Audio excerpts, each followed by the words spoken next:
Give me a moment. Okay, let's get started.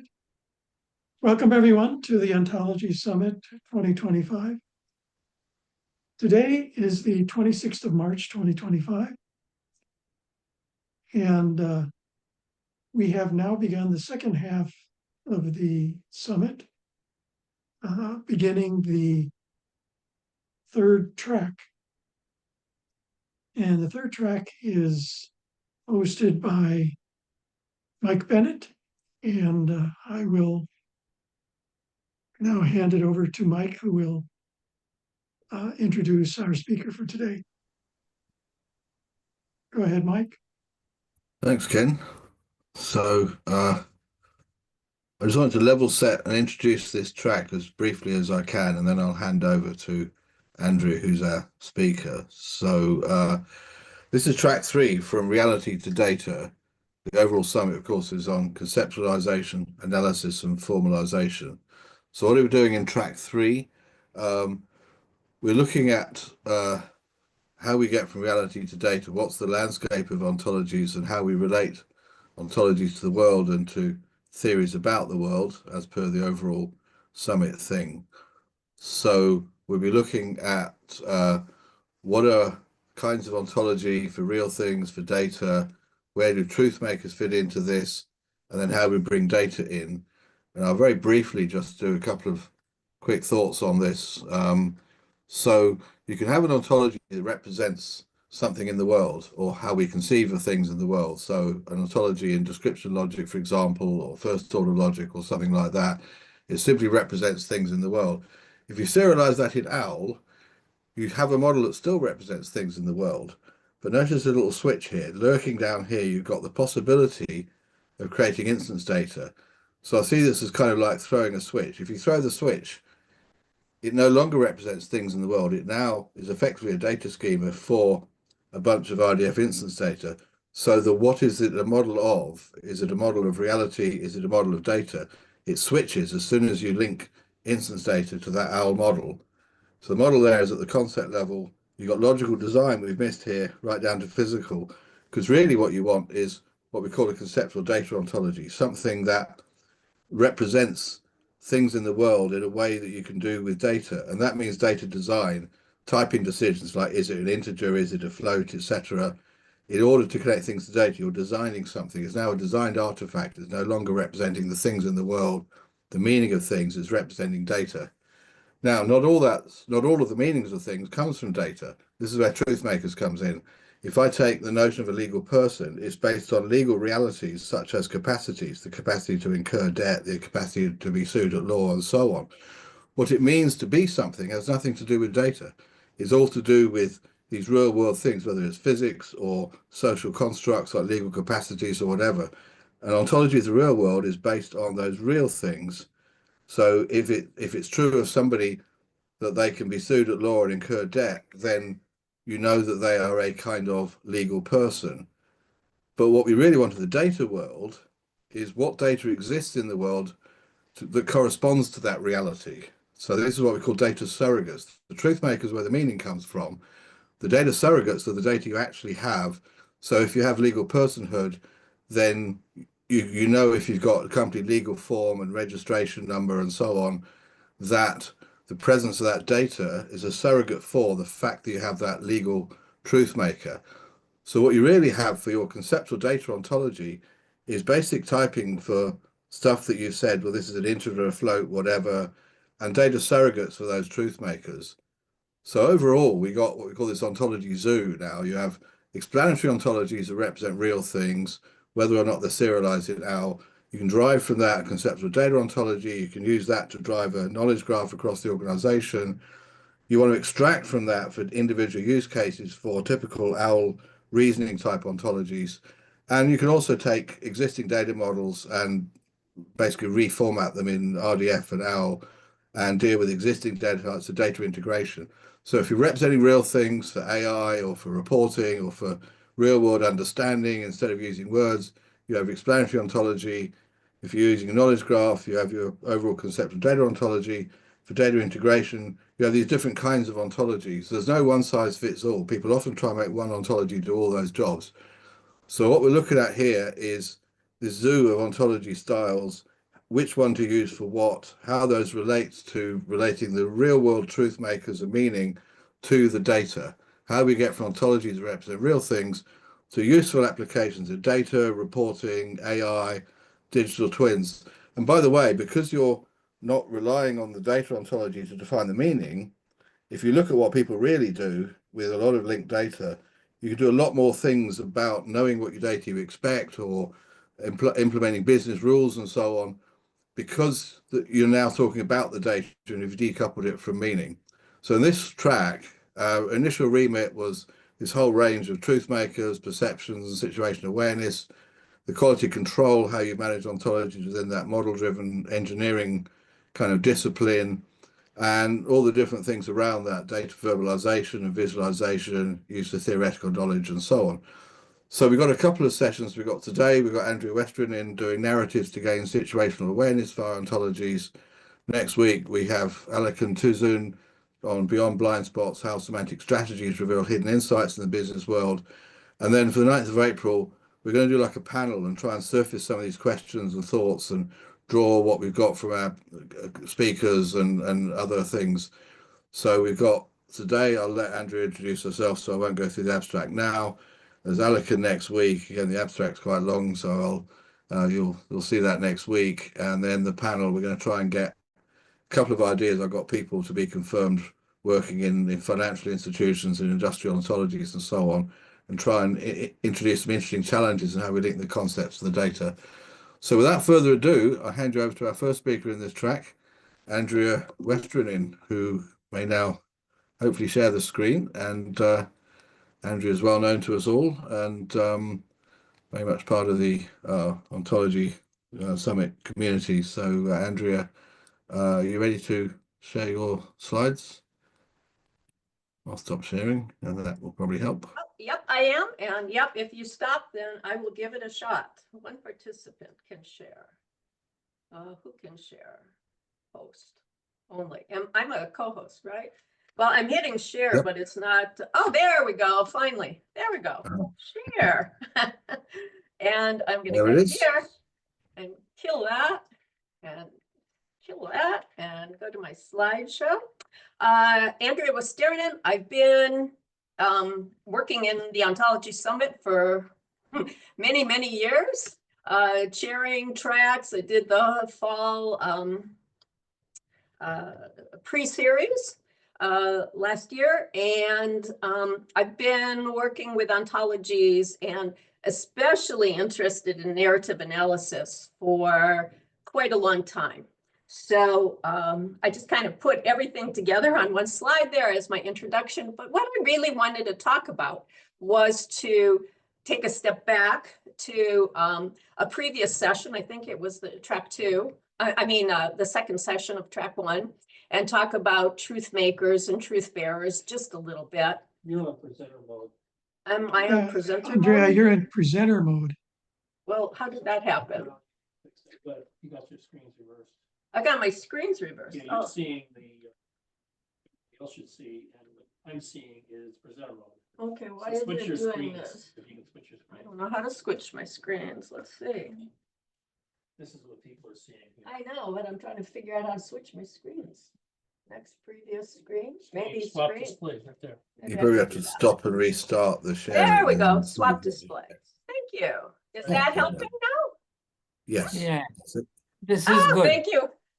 This is good. Technical difficulties. Okay. Sorry. I also really wanted to bring in some of the concepts from Harari's book, Nexus, because I think it very much applies to these concepts of data surrogates and truth makers and truth in general, and especially when it comes to storytelling and narratives or news or transcripts or whatever you are looking at to determine what's happening in a situation. So from those two kind of starting points, I then move on to the whole narrative news discussion. And from there on to what I've presented on this before, deep narrative analysis, but this is 2.0. So this is all the learnings of the last 4 years that I've had in evolving this narrative or event-oriented or action-oriented ontology. And it really is working with what's called the truth bearers, the narratives. It's not the real world, it's people's views of the world. And then to try to make it concrete, I have a whole bunch of examples which hopefully will tease out all the basic details. So just moving into the discussion from that paper, Explanation, Semantics, and Ontology, that was discussed in the second session. This is about a semantic domain that is anchored to the real world, and very much it's filtered, organized by human perception and cognition. Because looking at a transcript, looking at a narrative, looking at someone explaining what happened in a situation, or even how we view as viewers of a situation, this is all about human perception and cognition.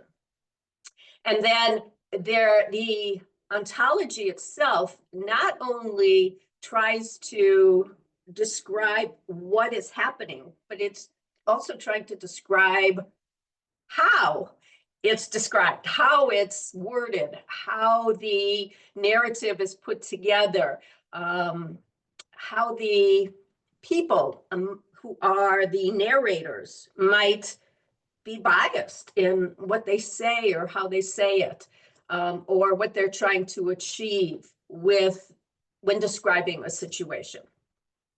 So what makes these, it results in a set of propositions, both about the world and about the narrative, and about the entities that are in it, and maybe even a little bit about the narrator. So the narratives are the truth bearers, the real world is the truth maker, and then as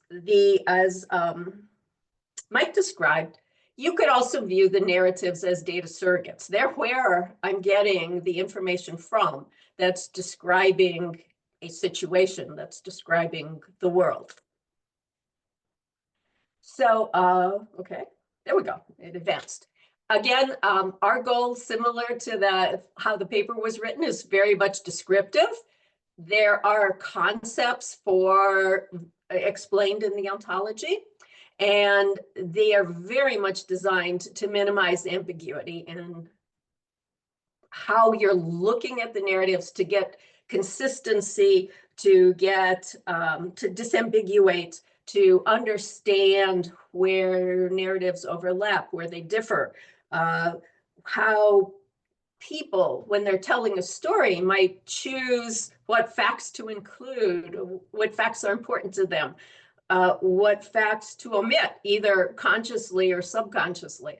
And so there's actually a great deal of importance in comparing narratives, comparing descriptions of situations, because not everyone sees, hears, experiences the same kinds of things.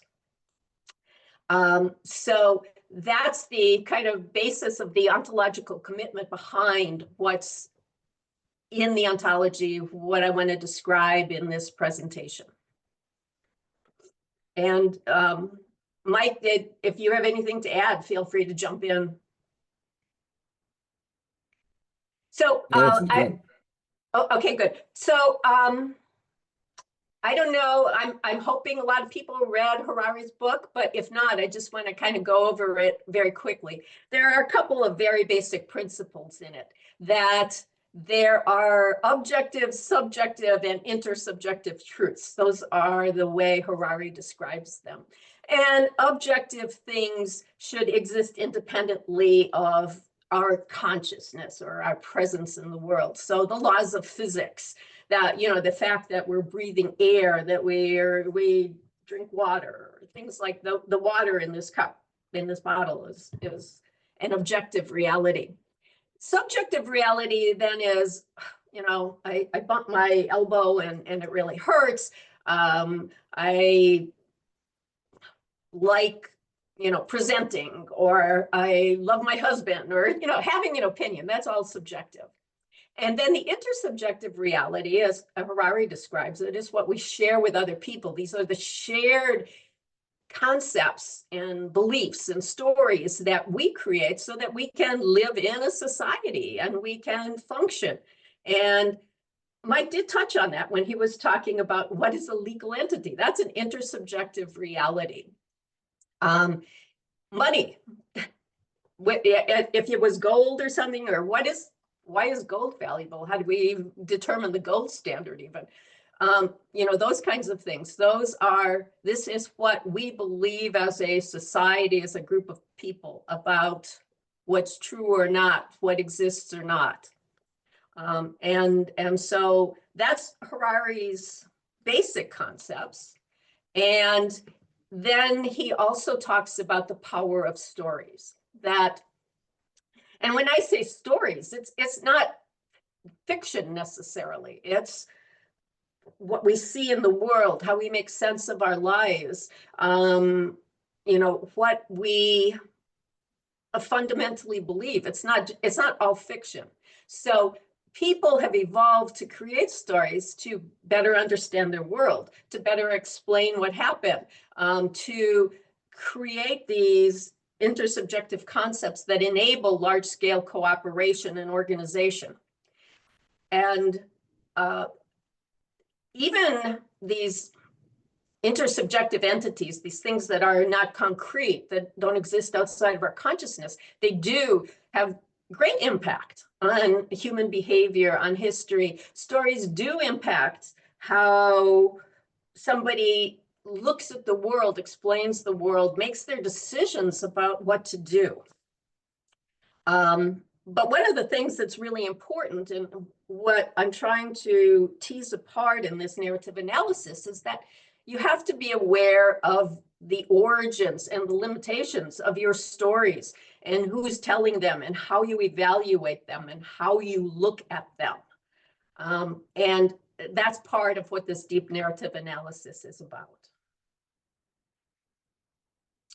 So when people tell stories, they recount events, or, not tell stories. When people recount events, they're actually kind of telling a story. They're describing a situation. They're using a sequence of events. They're using the details that they see to convey what happened or is currently happening. Walter Fisher, back in 1984, had a narrative paradigm, and his basis, his theory was that all communication is really narratives. You can look at it through a narrative lens, and our world is the stories that we choose to believe, that we choose to propagate, that we choose to use to explain our lives. And there's a whole bunch of other stories too that we may dismiss as non-truths. That doesn't make them not true. It's just that we as people dismiss them as not true. Storytelling has been around forever, from, cave paintings, etc. They say that was a way for people to describe what the story they were going to tell is and to remember it. It's a way to share our experiences, to learn, to understand the world. And usually people tell a story from beginning to end, but currently on TV, there's this lot of what I've called fractured narratives, where it's, here's an event, somebody died 2 weeks earlier, this happened, or 1 month later, this happened, and then, things jump back and forth. But typically, you go from beginning to end, and even if you don't, you can rearrange a fractured narrative in a temporal order. So, since narratives, recounting events is a personal thing, it is subjective, there's a lot of things to understand about that. What's included or not, how it flows, how you describe things, how in the narrator's mind, they put events and conditions together to explain what happened. I think everybody is biased to some extent. You can try very hard not to be. You know, people talk a lot about the confirmation biases and all these other things. So what you want to kind of consider is how the text is written to maybe understand what biases there are.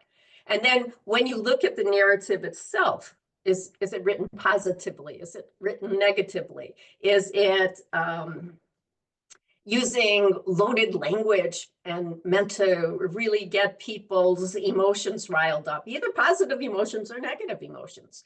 When you're talking about something, are you being defensive?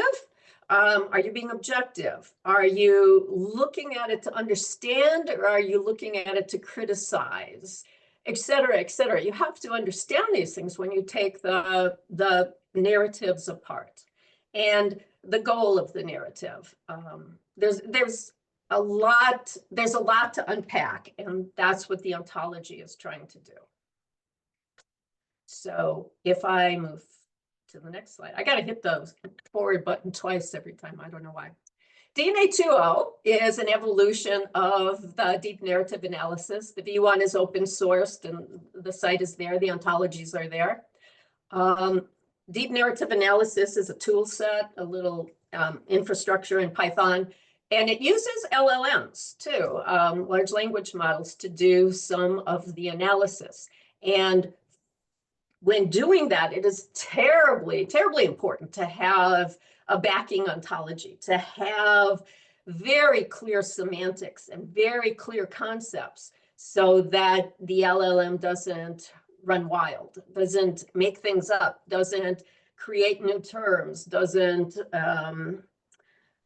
you know, introduce all kinds of ambiguities. You want to be very specific, and that was one of the goals and the research that went into the original deep narrative analysis.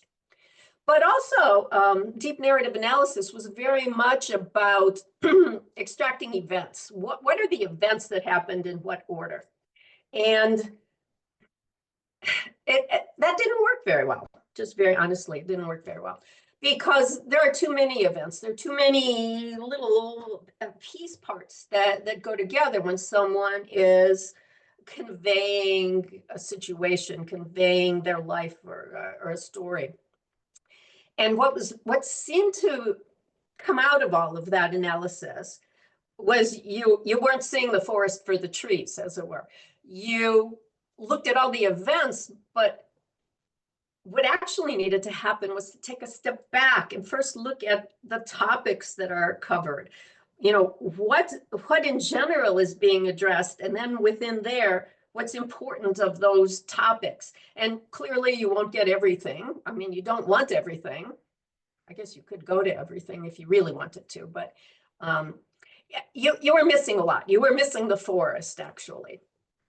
So the other thing that was, there was a lot about the narrative itself, its metadata, et cetera, but I really wanted to go deeper into that. So the version 2.0 now is more about all the data about the narrative and things like that, plus first going to topics, then going to the agents and the actions that are important to making those topics make sense, or how they are assembled in a logical flow to explain the topic.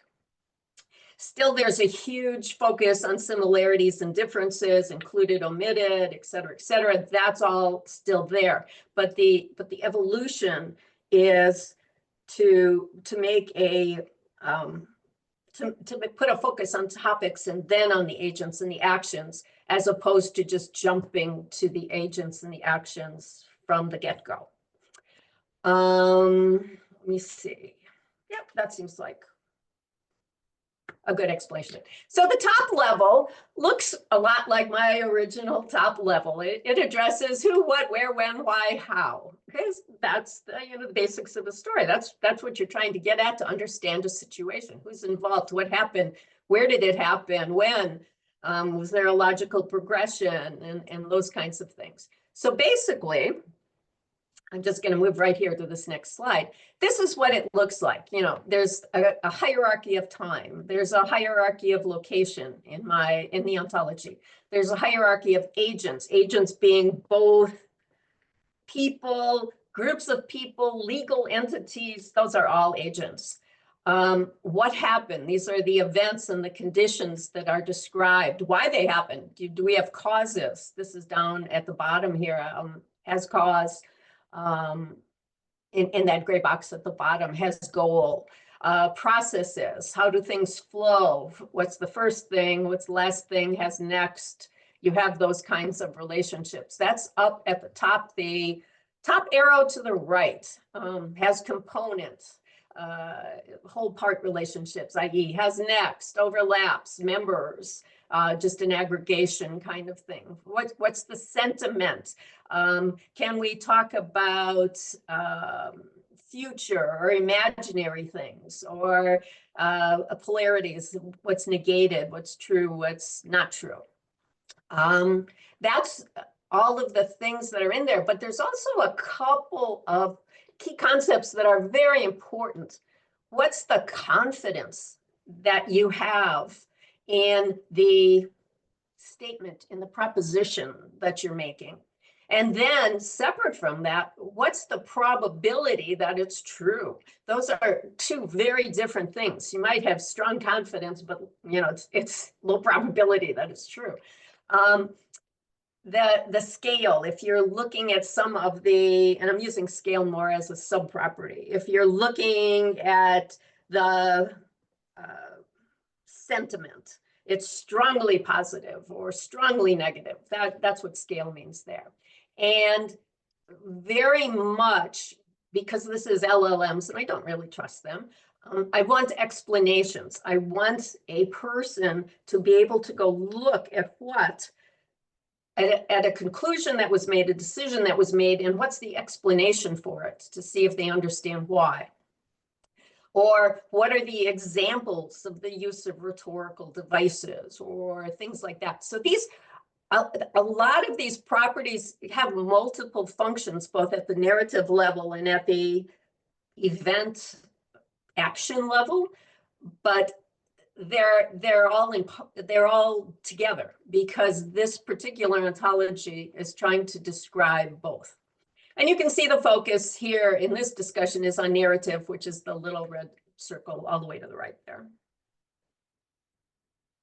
But now let's look at information sources. That was the superclass for narratives. Information sources can be articles or databases or spreadsheets or transcripts or all kinds of things. But we're focusing on the narrative. So you have metadata, like its type. Is it a news article? Is it a journal article? Is it an editorial, a media post, a transcript? And now transcripts are quite actually difficult to analyze. And I've been doing some analysis of those, working, starting to work with the University of Delaware. And that's why I moved to topics, because a transcript kind of jumps all over as people talk about things. And you have a whole section that's talking about Joe Biden and another whole section that's talking about, you know, the latest occurrence about football or something. And, you know, it can jump all over the place, where a news article typically doesn't make those huge kinds of jumps like a podcast or a transcript might. Clearly, you always need the basic details: who wrote it, when is especially important. Where can you find it? How long is it? Those kinds of things. And then the overall summary of it, you know, positive, negative, what kind of grade level, reading level is assumed, or listening level, to really understand the concepts here. Does the narrative take a pro-con stance or nothing? You know, is it framed more from an economic perspective or a legal perspective? Might not be framed from any of them. How is it using language and those kinds of things? Who's talked about? What are they? How are they quoted? Very much then the next level down is what are the topics, and I'm going to go into that. I already said it's a lot of the analysis is by LLM prompting. to reduce all the ambiguities, arbitrariness, and hallucination of LLMs. And right now we're working with I'm working, and my husband was with me, with the University of Delaware to do a human validation. So here's what the LLM and the ontology finds, and here's a human validation. Did it find the same kind of things? So we're doing an actual study there. The information ontology, this is where you dig in a little bit more. You can see kind of right in the middle is narratives. They're a kind of information source. They have sentences in them. A quote's a kind of sentence. The sentence can talk about things. The narrative can talk about things. There's mentions. Topics can have subtopics. You have first, next, how does the topic flow? Where does it start or end in the article at a sentence level or in a transcript at a timestamp level? The topics discuss these actions and agents. And so you'll see the topic discussing events and states. Those are these actions and conditions that are described. Narratives have sentiment and grade level, those kinds of things. Framing is it an economic view? Is it a legal view? Is it a political view? What's the goal of the article? What rhetorical devices were used? Style is about, is it formal or informal? And tone is the emotional tone, or is it meant to kind of express anger, to bring out emotion, or is it more neutral, or is it about surprise, or those kinds of concepts? Those are what that green box with the middle arrow is about. And then if you're talking about actions, it's who did it. And it's back to active, effective, kind of, experiencer, topic. These are the concepts that pretty much come out of semantic role labeling. And then how do you talk about that entity? Do you talk about the entity positively or negatively? That's very important. And the key is when you're done with all of this and have created the RDF, you can verbalize it, as Mike had mentioned in his slides, and you can also vectorize it and then do cluster analysis and similarities and differences, and very much a very concept-based search of what's going on. So topics are what's being talked about. I pretty much capture the logical flow, and then I capture the actions and conditions. And I'm kind of experimenting with this. The topics are defined by this. I'm right now, for me, the International Press Telecommunications Council news codes. And if I just really quickly go to that next slide, there's a picture of how they're broken down. It's very much a taxonomy. It's a SCOS concept scheme. It has very good coverage. I had originally done some work to create my own, and then I had found this on the web, and I was like, oh, this is, pretty good. Arts and culture, conflict, crime, disasters, education, economy. It's a pretty good breakdown. It's used by Reuters. It's used by several of the news agencies.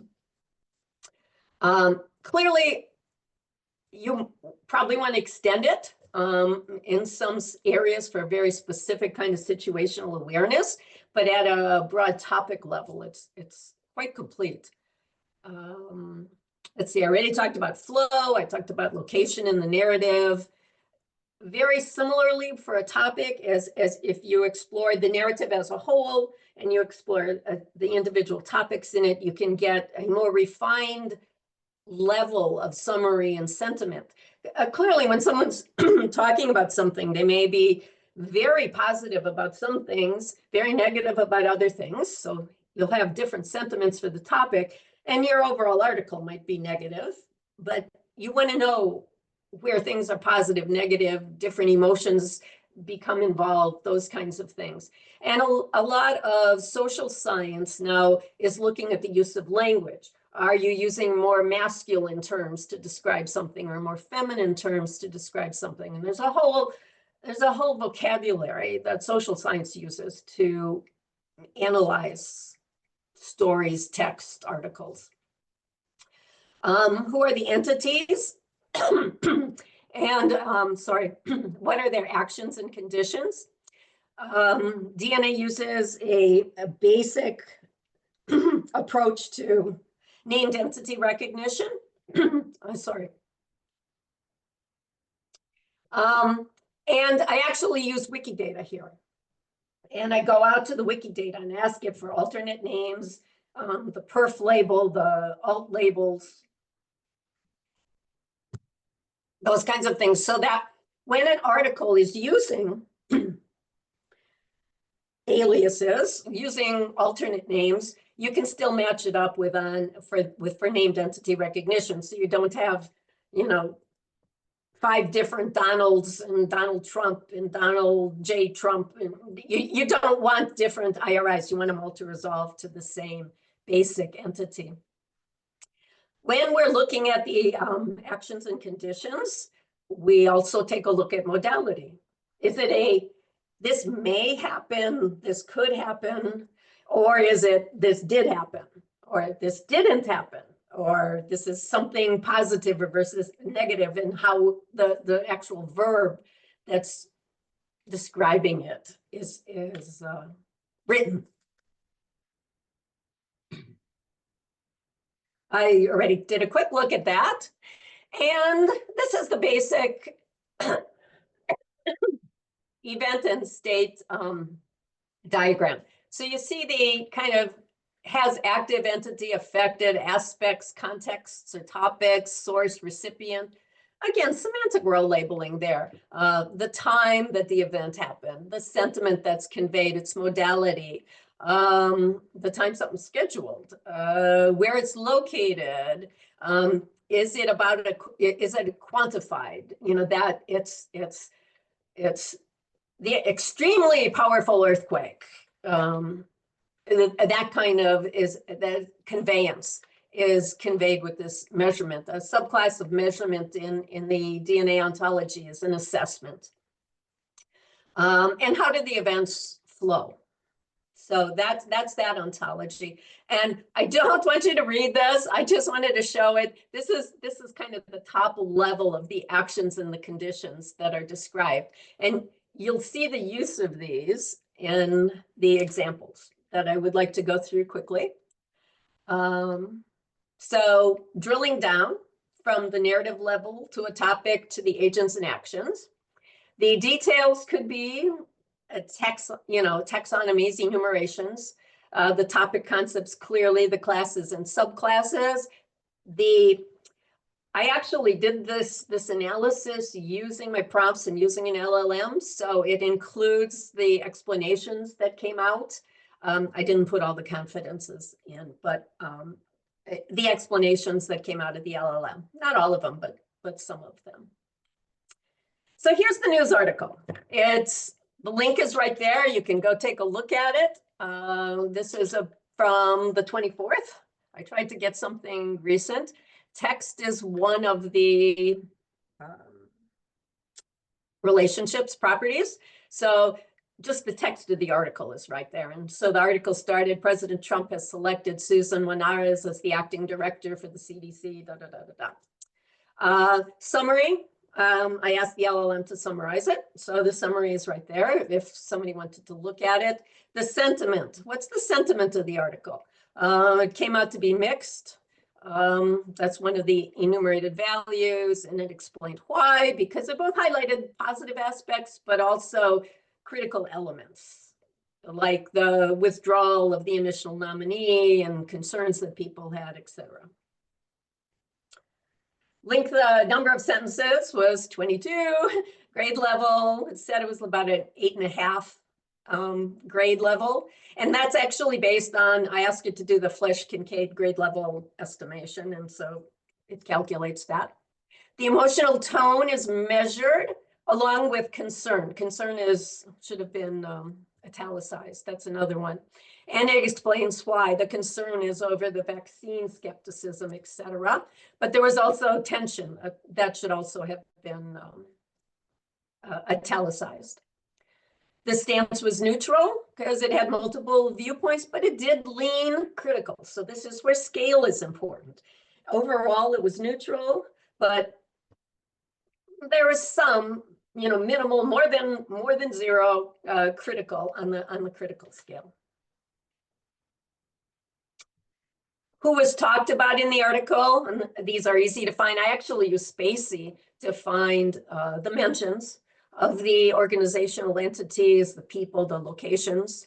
Also laws, previous events, works of art, all the things that Spacey can find for a named entity. There were no works of art in this particular article. What are the quotes?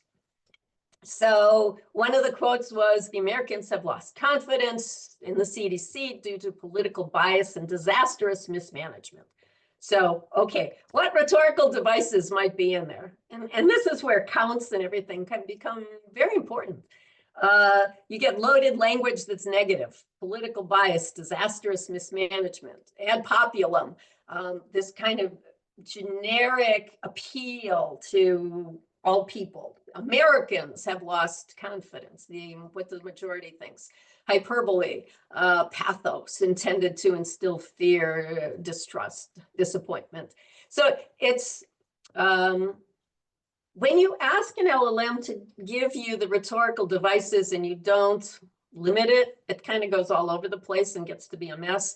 When you say, I want you specifically to look for these things, and I actually even define it for the LLM that this is what this means, it does great. There was another quote from Trump and then 3 quotes from Dr. Benjamin about Monarez and the health community. I didn't list them all clearly. Here's the flow of topics, and I thought it did a pretty good job. The first one was clearly about the nomination. The second one is about, the second main topic was about Trump's political and rhetorical justification. Then the third point was about the timeline. I'm going to go down and then come back. Fourth, about Monarez and others' vaccines position. Fifth, about her credibility. Sixth, about concerns at the CDC. So that was a breakdown of the general topics, quite good. Then I asked it to go do subtopics within there. The current role, the distinction, exceptionalism as the first non-physician nominee under Trump. That breaks down into criticism of the CDC and emphasis on Monarez. Then the third one, you can see kind of how these break down the timeline. So it presents a very good analysis and flow of what's happening, and LLMs are good at that. Topic number 5 really didn't have anything more to it than who provided the praise or who enhanced Monarez's credibility. You can also see, so somebody can say, well, where did this topic come from? I want to read that section. This is telling me sentences 10 to 12 here, 13 to 15 for the 5th one, 16 to 22 for the last topic. And then let's just dig into that first topic. If you want to take a look at what the news codes are, government and public administration, who's going to lead the CDC with public health, who's going to lead the CDC. Sentiment was neutral to slightly positive. Now you'll see before that the sentiment was listed as mixed. This particular part was neutral to positive. The tone was respectful, was measured, the stance was neutral. It wasn't pro-con, wasn't anything like that. Very formal writing style. It did invoke exceptionalism as the first non-physician to lead the agency in more than 50 years. Clearly, that's a kind of appeal to exceptionalism.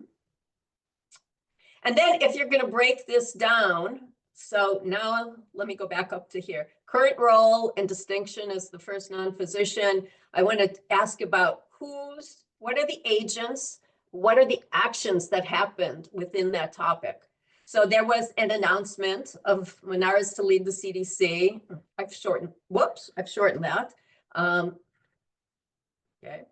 from what the LLM gave me. And if you break it down according to the ontology, Trump was the one who made the announcement. Monarez was the topic. I don't know why it keeps doing that. The context was the CDC, and it was very positive.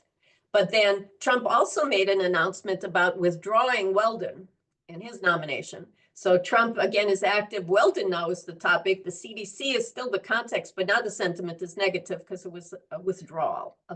It was a negative sentiment related to that.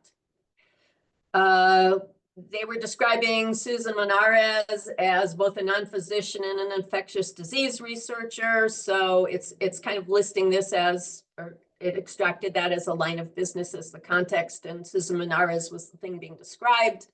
And then there was a statement about if the Senate confirms her. So again, this was, Senate is active. Monarez would be affected as being approved or not. It's an approval action. The modality is a possibility, and it'll happen in the future. So that's kind of the way this whole thing resolves in moving from analyzing the narrative to the topic and the way it's written to the narrative, how it's written, the individual topics in it, how they're written, and then the who's mentioned, what are their actions, what's happening, so that now you can see, did one article talk only about Trump and Monarez and failed to mention Trump and Weldon? You know, that his initial pick to lead the CDC, Trump's initial pick had to be withdrawn. So you may be able, or one of the goals that I would have is to look at an article or a set of articles, compare them and see what's included, what's omitted, how it's written, and to really understand what's going on in a situation in the world. And that's my whole talk. So I'm going to open up for questions. Thanks, Andrea. Any questions, anyone? People want to raise a hand. Otherwise, I'll start trawling through the chat and see who's put things in there. I don't see any hands up. Let's start at the bottom and work upwards. Paul Tyson mentioned a couple of alternative things that might be worth exploring in line with DNA, a couple of W3C standards. Paul, did you want to mention a bit about that? Oh, it just as Andrea started talking, it just reminded me of some work I've done with the activity streams as far as, you know, recording what happened in a situation. And I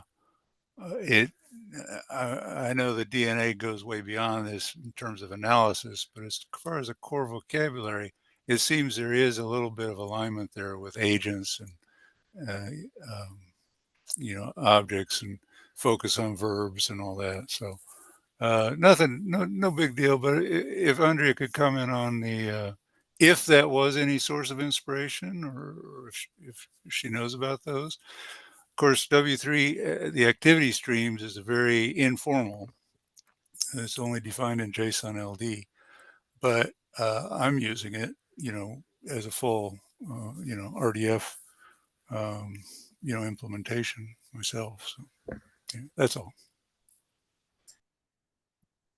So, Paul, yes, I did look at it. I looked at so many different things. I looked at some of the work that was done in DARPA, and some of the initial exploration of this was work that I did in DARPA in the causal analysis program and some other programs.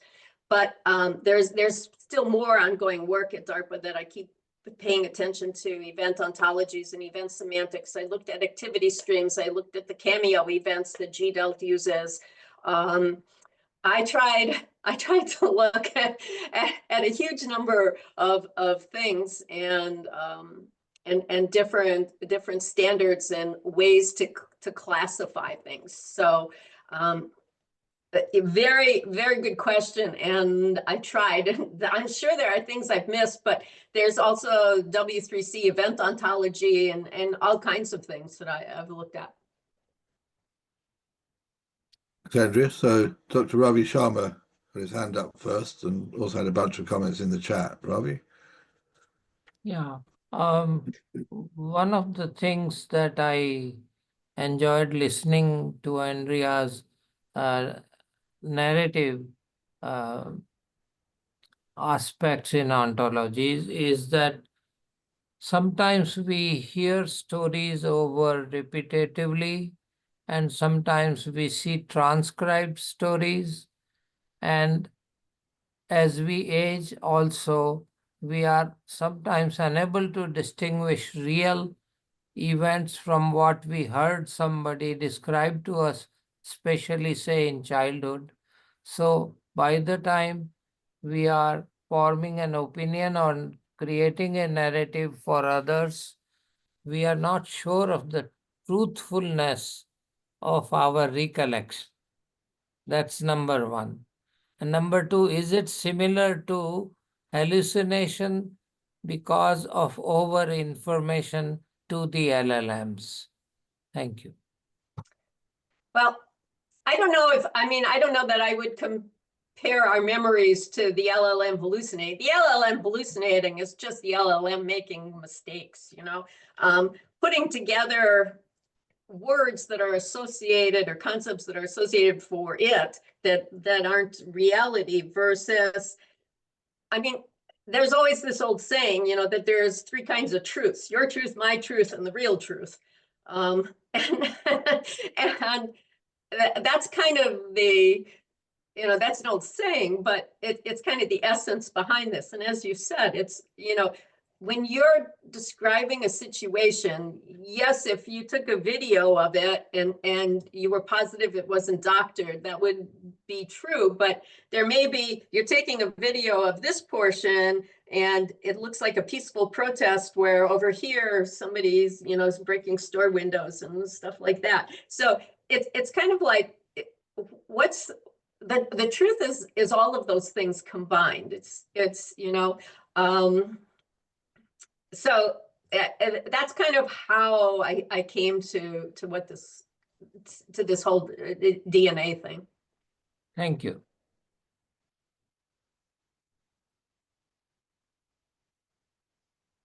Alison, your hand up was up next. The floor is yours. So yeah, thank you, Andrea, for the presentation. I have actually a question from the engineering side. I couldn't quite understand, how did you use the ontology with the LLMs? Like, have you given the ontology as an input to the LLM so that it gives you out?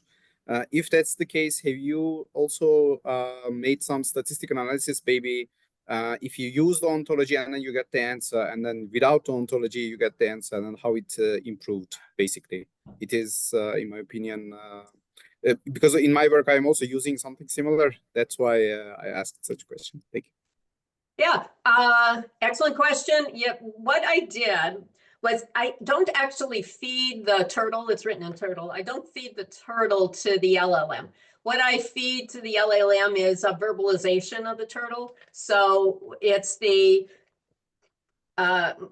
label plus the description or comment, the RDFS comment.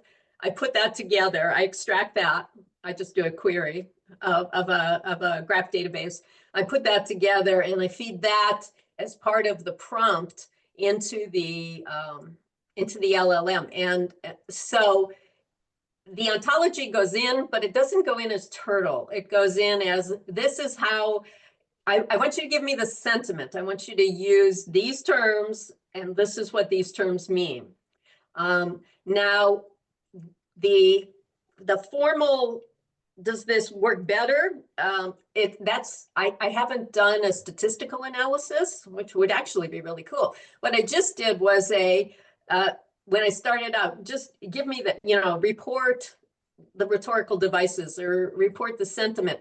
the answers were all over the place. You know, you almost needed to go back and do a natural language processing on the answers, because it was whatever the LLM wanted to think about, or what it picks up rhetorical devices that I don't care about, or it gives new names to things. And so it was just, well, this is never going to work this way. So I can't have the LLM do things on their own. And I noticed that Bruce Bray asked, if you want to see what the prompts look like, at least for version 1, all the prompts are in the open source that's on GitHub.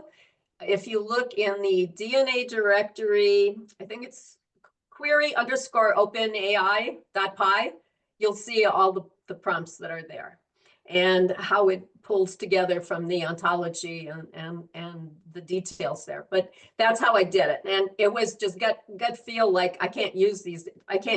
So I just dropped, you know, let LLM make up its own kind of details about what to collect or how to describe it, and said, this is how you must do it. And this is how you must categorize the actions, because otherwise, you know, you don't get, this is an announcement or this is an approval. You get different words, and it's not reproducible. It's not usable. Can Thank I you. ask a following question, if it is possible? Sure. Yeah. So can I ask, Mike? Because Yeah, go ahead, and then we'll go to Gary. All right. Yeah. All right. Because this So is on the same topic. Then I want to ask, like, why using the all and not, for example, unformalized or the informal ontologies? Is it the sake of let's say sharing it with other people? Because when we use all, basically you are constraining yourself because you are putting the narrative into some constraint model. For example, in my work, I also doing some transcript, let's say, analysis, and most of the time it's not even reducible to RDF. So in this case, I'm using informal ontologies, so to speak. In this case, could be the vocabularies and the definitions of the vocabularies which you have described. So I wanted to see why you choose the all and not the informal methodologies. Yeah, my goal was not to just do a informal approach. It was to actually create knowledge graphs of each of the articles, so that each article is stored in a name graph, is stored in a database that's analyzing these different things. It's stored using the reference, the IRIs of the ontology and the predicates of the ontology.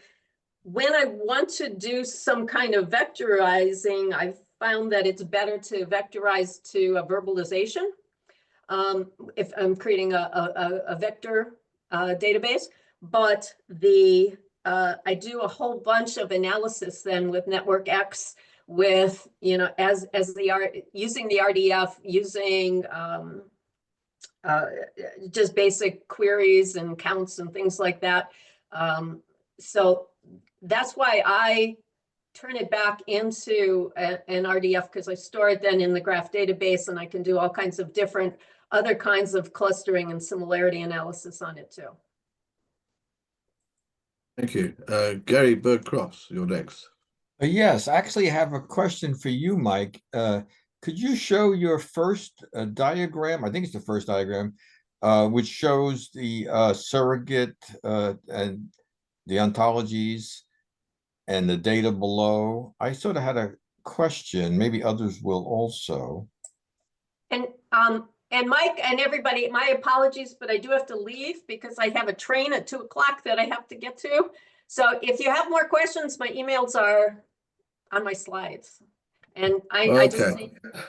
Oh no, okay. I was going to go next with one question for you, but we can take it up. You can go quick if you want to, because okay. So I was intrigued by that list of topics. Very good to see that. I was intrigued that a lot of your ontology had strings which looked like would have controlled vocabularies within them, and I wondered if that was one of them. And I just wondered why that, rather than developing those as ontological classes in their own right. It's written as a SCOS, so I could translate it. So it's a broader narrator. It's just a taxonomy, though, not classes. Right. I do have a lot of controlled vocabulary, but also when it comes to the actions and those kinds of things, that's very much a subclassing hierarchy.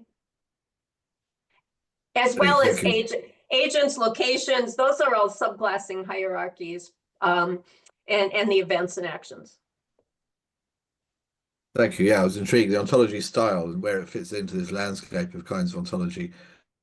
But I'll let you go and get your train. I just wanted to ask that first. So thank you. And thank you for a great presentation. Really enlightening, Yes. really focused, a bunch of really interesting things in a very clear way. So thank you very much. And a great contribution to this track. So enjoy your train. Happy travels. Thank you. Thank you. Bye, everybody.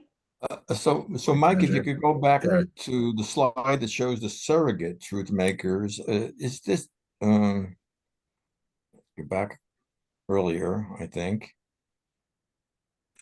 So I started with the truth makers, like the legal capacities, and then what are the data surrogates for those? What are the things you find in data that are present if that legal reality is enforced? Well, this isn't the one I was thinking of. Go if you can go back there. This one exactly. This one. Ah, okay. There were a couple of things on it, maybe small and larger. I tend to think of ontologies as being part of the technology in a way. You have it in the business, so that's just a location idea. Well, What they're you're both, talking so I've about. got ontology at the business level. So this line here, I didn't really develop this, but in model-driven development or any engineering outside of IT, basic engineering is you have your concept, your what I call the language interface between business and technology. So you have an ontology up there for things in the world.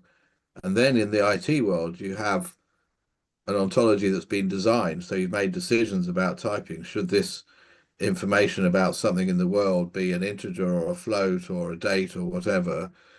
And for some things, you may not even have direct types. You've got the surrogates. So all of this is a designed artifact, which is informed by your computationally independent or design independent view of the things in the world. Your explanatory ontology is the term coming around. Is the design independent view in the purple above?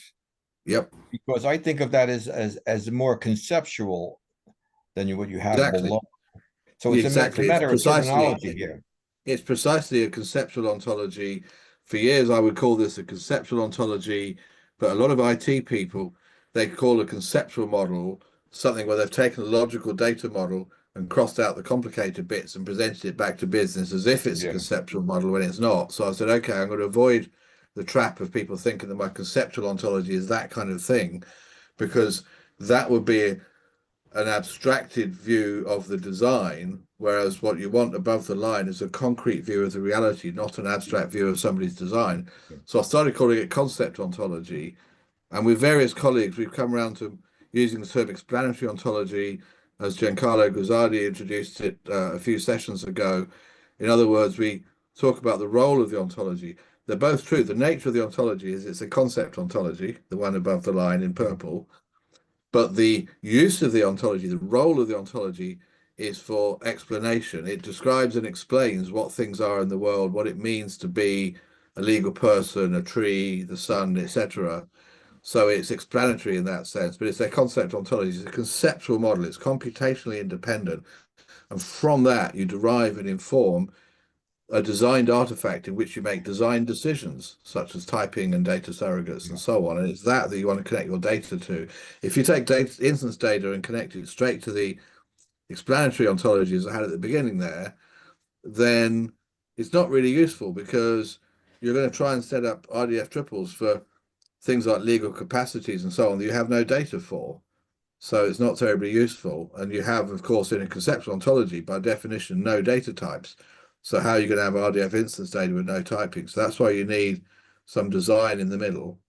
Yeah. So my question in part here is, it seems like a big maintenance issue in practice when you have these different ideas of ontologies, and how do you maintain and align them over Mm. time? Yes, it's a very good point, and really important. It's the difference, I think, between a lot of IT development and the fundamentals of engineering. If you start with a concept ontology or explanatory ontology and then derive a design, if then all future work is done by updating the design, the explanatory ontology immediately becomes useless, and that's a waste of money and a waste of resources. So never do that. If, on the other hand, you retain those deliverables, people get afraid of this. Oh no, I've got to maintain two ontologies instead of one. But the difference is every time something changes in the world, it's exactly what you do with business requirements, for example, for software. Every time there's a new requirement, so any time for data, for example, there's some new thing in the world that the organization cares about, maybe a new field on a report or something, or new data feed with new things in it. If you always update the conceptual ontology first, and especially if you then have a perhaps not automated, but near automated, perhaps LLM assisted way of always deriving your conceptual data ontology from your concept ontology, although you're maintaining two resources, you're actually saving time in the longer run, because once you start only updating things at the design, if you start letting designers make decisions about how they think the world is, they're not a bond trader, they're not an oil exploration expert, they're not a supply chain manager. They will make mistakes. Your maintenance of trying to maintain one thing at the design level and never updating your conceptual view, and this is true of any artifact, not just ontologies, the danger of trying to maintain it at the design level only is you lose control. That means you lose money each time there's a mistake. You have to go back and fix it in so many places. It's gone all the way to site before you found the mistake, and you've got to go back and redo things. And you also lose the auditability, the ability to have tests that link your design with the real world stuff your design was meant to represent. As soon as you can't test, you can't do validation and verification, you're losing control. Now, if it's just a toy or a pilot, and a lot of ontologies never get beyond pilot for this reason. For a pilot, you don't need any of that engineering discipline. But if you're going to have things that blow up or things that lose money, you need to think like an engineer, maintain both artifacts just like every branch of engineering does, suck it up. Actually, it seems like more work at the beginning, but it's a lot less work than going round and round and round in circles trying to fix a thing I that's broken. understand these concepts. I just don't know people that are doing it. No, they're not. And Absolutely tools not. for that. But here's my my question on this diagram. You have data surrogates, which is a very important part here. You have it in the data ontology as opposed to in the business world. And it That's seems right. to me that we know that many people have different surrogates, data surrogates representing things in the real world. That's right. And there's a problem of resolving those. That's the heterogeneity. It seems to me you have to do that in the concept world, Absolutely. and relate Yes. the mapping to the data surrogates down here. So there's a little bit of this diagram that's a little bit misleading or misunderstood. Well, I suppose that bit's missing. Misunderstood. Yes, I should show a link between the data surrogates and the real world thing they represent. A really good example. I'll give you a very quick, I know we're over time, but let's pick this up very quickly. If I take, say, the notion of a bank, I'll say, what does it mean to be a bank? Well, it has certain legal capacities. It has the capacity to take on funds, it has the capacity to disburse funds, and so on. Now, a good data surrogate for that is that every bank has a banking license. So I can just use the data surrogate of banking license. Now, in one project I worked on, they modeled bank. They were only thinking of conceptual data or even just data ontologies, really. And they set as bank the defining condition, the necessary and sufficient condition to be a bank was that it had FDIC insurance. That's a US insurance thing that banks have. Then they discovered accidentally and later that, oh, look, there's a thing here called the Depository Trust and Clearing Corporation, DTCC, that also has FDIC insurance and is not a bank. It's only then that they realized that they had chosen the wrong data surrogate because they did not have a relationship between the data surrogate as a design decision and the business reality of this is a bank. Once they realized, oh, they should have used banking license instead, now you've got a different data surrogate chosen as a design decision against the same real world thing. And a third thing you could do, if you're doing an ontology where you're in an emerging economy or in, you know, crypto or something, and you want to detect that something's acting as a bank when it does not have a banking license, then of course the banking license is also the wrong data surrogate for, is this thing a bank or is it not a bank? You have to look for other data. So depending on your use case, your business requirement, you're designing which data surrogate to use to correspond to the legal capacities that obtain in the world that say, what does it mean to be a bank? So you're Yeah. right, that whole traceability chain, you have traceability of data types to kinds of thing, you have traceability of data surrogates to real world truth makers. Right. When you talk about truth makers, my final comment is think of it in terms of unpacking. Unpacking produces different data surrogates. Some are better than others, the quality of that. Exactly. All that has to be in the conceptual analysis part on top. Thanks. Absolutely. Fantastic. Thank you for that unpacking. That really helped with the insight.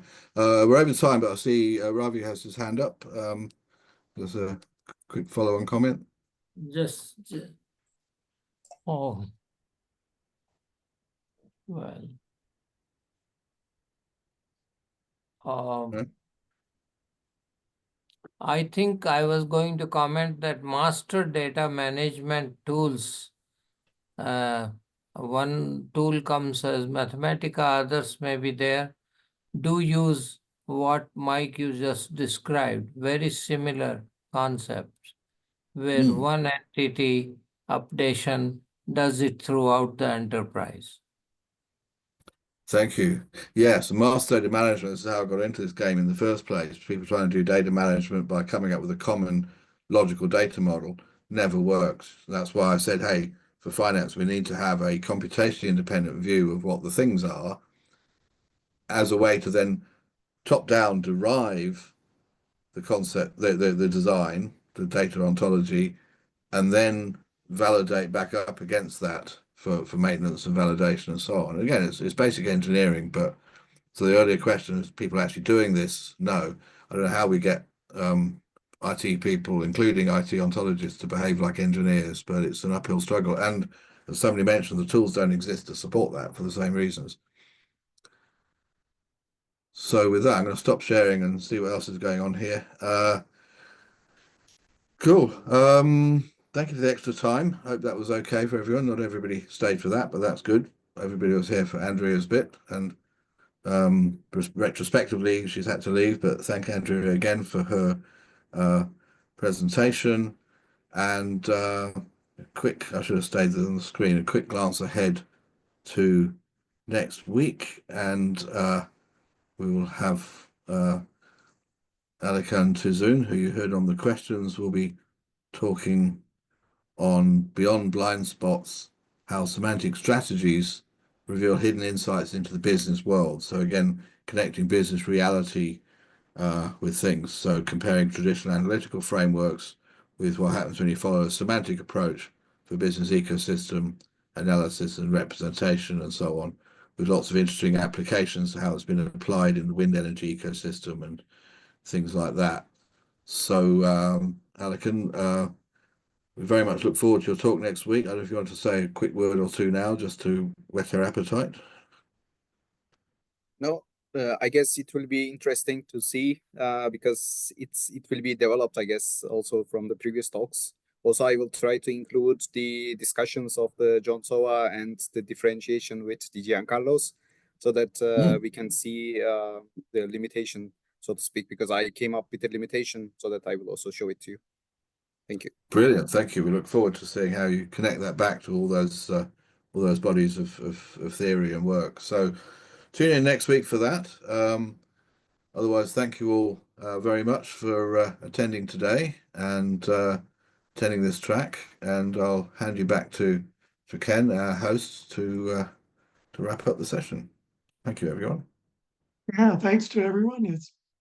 That was a very interesting, very enlightening talk. Looking forward to next week.